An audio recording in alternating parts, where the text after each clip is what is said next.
Hey guys, the following video is brought to you by American Collectors Insurance. Stick around towards the end for some more information.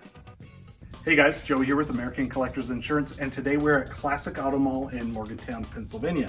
For you guys that don't know, Classic Auto Mall is an abandoned shopping mall where they took all the stores out and filled them with classic cars for sale. There's always something new here to check out. I highly recommend that you do it if you're in the area, or go on their website to see what's for sale. And that's the cool thing, is all these are for sale. And so I had to stop. Every time I come here, I like to look at something that's a little unique, a little bit more rare. And I found this Lancia, or should I say Lancia, a Lancia Scorpion. And so you might be saying, oh, what is that? I've never seen that. Well, let me tell you, this car is near and dear to my heart, because this car is full of interesting characteristics, just chock full of them. We can start at the front here. So we have the US mandated bumpers that stick out a little bit more. That's how you can tell it's a Lancia Scorpion. The European version of this car is actually called the Monte Carlo, but for obvious reasons, when they brought it out in America, they couldn't call it Monte Carlo. They had to change the name because Chevy was using it. But you can always tell the difference between the European version and the American version, usually by these bumpers. The European one, the bumpers are more flush up here, and they even have different headlights. But you know, it's a style thing and it's subjective, but for some reason I like these goofy bumpers. I don't know why. Yes, the other ones look a little cleaner, but this just kind of says, hey, I'm a 70s European car, because I remember a lot of the European cars back there had those. So going on into more of these characteristics is these lights, if you look really carefully, they're kind of angled down, like angled at the ground, and you wouldn't want that driving around. So these are technically flip up lights. When you turn the light switch, these flip up about 3 inches or so and realign that so it's more forward.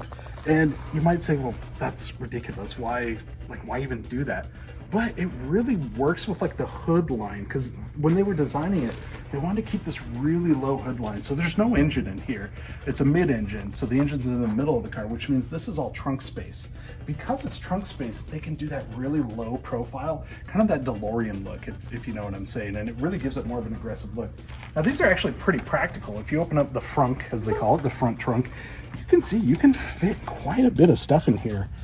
And yeah, so I had one of these. I had a blue one. It was a 76. I loved it. And I put so much stuff in that front. I had, like, you know, all my supplies if something were to happen, like fluids and oils and stuff. But then I have my backpacks and my groceries. Fits a ton. Moving along, more characteristics. There's so many. Is this soft top kind of here. So these, I think, I could be wrong. Correct me if I'm wrong in the comments, but I think all of these came in the US with this kind of soft top variant. So it's this cloth top that you manually latch on into this pocket here, and then you take it off for a nice sunny day, and then you kind of put it back. This one obviously is in the back position. It's tucked away, but you unfold this and it all untucks out and goes over the top. Again, along the side, the mirrors I even think are very 70s kind of shape. The door handles, it's like everything about this car just like kind of fits that era of like the 70s going into the 80s. This is the famous Pininfarina logo here. It was designed by the Italian design house Pininfarina, very famous for a lot of their Ferrari designs and some of those other Italian cars. Got some vents back here. The gas is on this side. More vents, you say, okay, we'll give you more vents. So this is the hood of the car, if you will, the engine bay. And another thing that's kind of unique about this is, like, you know, some of these cars, you know, they open this way, or, you know, maybe it opens from this. Not with this car. This one actually opens this way. So the hood sticks up from here.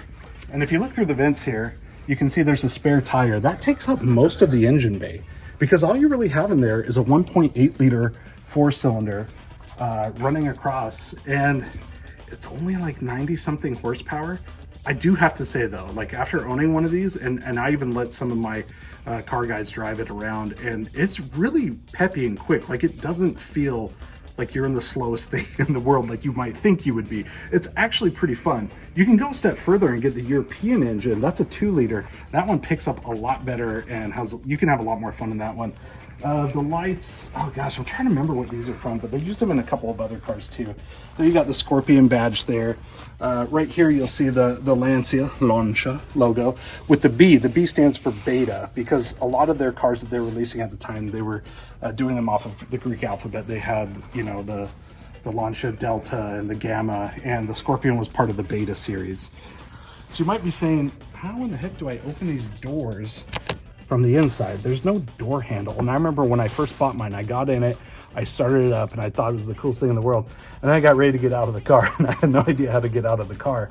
And what happens is this section here actually has the release up and underneath to open the door and get out.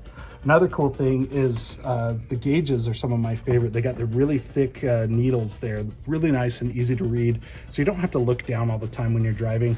I also don't know if you're able to see it, but on the right side, they have like temperature and fuel, and those are rotational gauges where the needle kind of moves in a rotating fashion. Those are pretty cool too. Very typical Lancia Scorpion interior. You got all the vents across the dash, both functional and non-functional for looks. But yeah, this is just one of those cars that just oozes character, just so many characteristics, and that was one of the reasons I scooped one up. They're definitely rare. They're getting a lot harder to find.